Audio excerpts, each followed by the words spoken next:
Max D here, living life to the max. So you ever wonder, my car won't start today because it's cold out? Well, I'm here to help you. This is my son Nate, and he went to go back to school today and found out his car won't start. His battery was acting weak. He decided, I'm gonna wait on that. When it gets cold, your battery will die. Here we are, we're going to jump it using my Cadillac here, and we're gonna get him going. He's gonna get himself a new battery, and he's gonna be on his way back to school. Right, Nate? Hopefully. Gee, we're still working on this. It's cold out today. Nate is learning how to jump his car.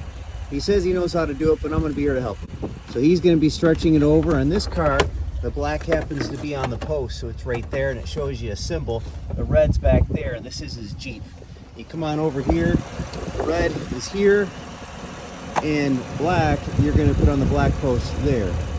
All right, we're hooked up here, red and black, coming on over to red and black. Now, you're gonna let it charge for a minute or so, and then we're gonna try starting it.